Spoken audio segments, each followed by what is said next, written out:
We are live. I have to make an apology today to Queen Elizabeth because I've changed my uh, cameras around and then I've got to change my lighting around, and it's it's not the right lighting. But more importantly, I would be remiss. Today's the 19th of September, and I would be remiss if I did not share my fondest memories of Queen Elizabeth, number two. And interestingly, my fondest memories of Queen Elizabeth II were conversations that I had with my own Queen Mother over the years. And we had a fascinating conversation going on for, uh, well, up until about 5 years ago. I was 3 years old when the Queen became the Queen. And so I don't remember that, but she is the only Queen that I have ever known. And I became uh, very much enamored with her life over the years as I learned things about her. And maybe the most interesting thing I learned about her was that she was 24 years old when her father, uh, who was her father? Her father was George the Sixth. I knew it was one of the numbers. I wanted to get it right. She was 24 years old when her father, George the Sixth, passed away when he was 56 years old. And she made a very smart decision and chose the monarchy. I was 24 years old when my father, Leonard, passed away at age 58. So that closeness and how she lived her life and how I have lived my life are I've just been enamored by the whole thing, and obviously um, at age 24 I chose publishing, but someone like the Queen, uh, I was already in publishing. I was already publishing when, um, well, actually, I started publishing about a year and a half before my father passed away. So we were publishing the same things in different markets. But that's part of how I wanted to understand how she lived her life out, and uh, I don't uh, uh, I don't think anybody would argue the fact with me that she was the global mother. Uh, that's how she was respected around the world, and uh,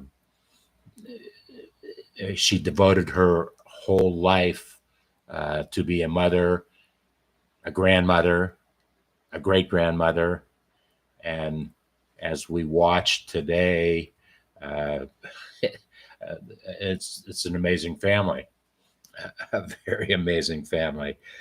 Uh, some of the interesting things I've learned. I took a trivia test this morning on the Queen. I didn't score all that well, probably about 75%, I think I did. But some of the things that I did learn today that I didn't really know, she did not need a driver's license. I guess not if you're the queen. Somebody's driving for you. Actually, that's kind of interesting because one of her big loves in life were horses, race horses. And she devoted a lot of her life, a lot of energy to her love of horses and race horsing. And I think there was a famous picture with she and I don't know at the time if he was probably President Ronald Reagan. The two of them were were riding horses. Uh, all of us probably know, baby boomers, anyways, that she met with 13 U.S. presidents in her lifetime. And well, we know we know of them because we were also living at the same time. Another really interesting thing I learned about Queen Elizabeth today, her second language was French, which I think she started. Well, she was very fluent. I don't know when she started studying French, but her second language was French, and um, I had a struggle in my life with what my second language was. I uh, studied French for 7 years. I studied Hebrew for 14 years. So I don't speak Hebrew, but I can read it and write it and uh, translate uh, the Bible with it, the Old Testament, the Torah.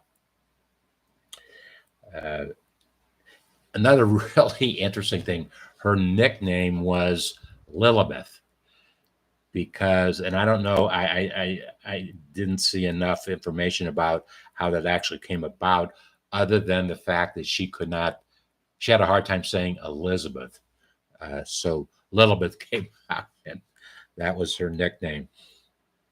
Now this is really a bizarre one.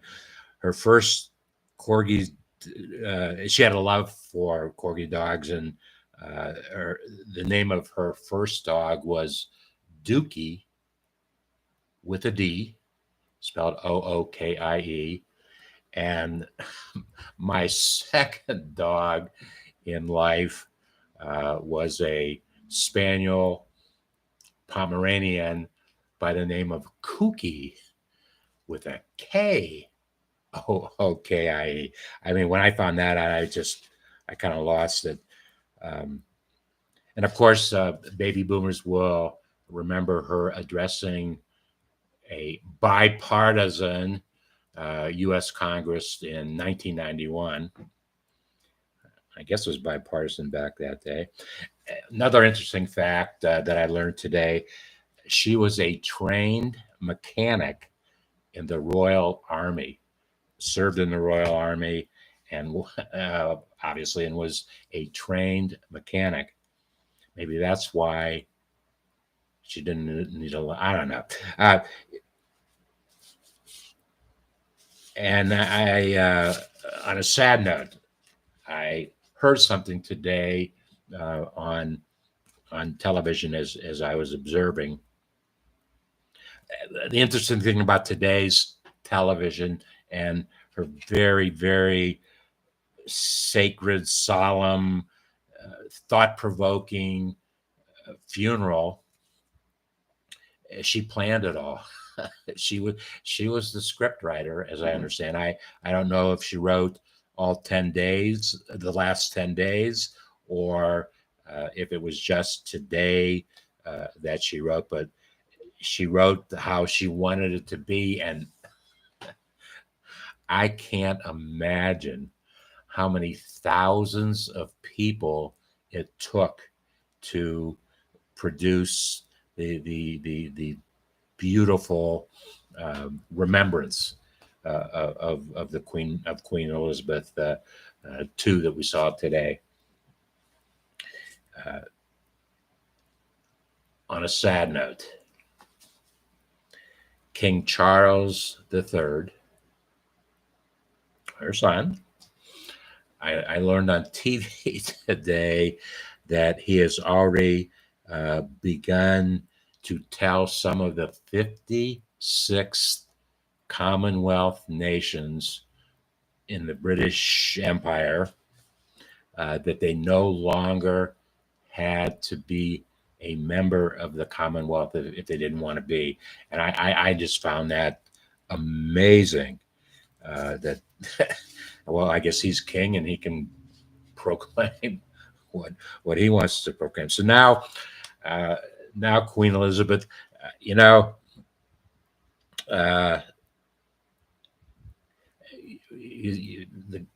the common comment to an individual who has passed away, may they rest in peace. But I don't think Queen Elizabeth is going to rest in peace.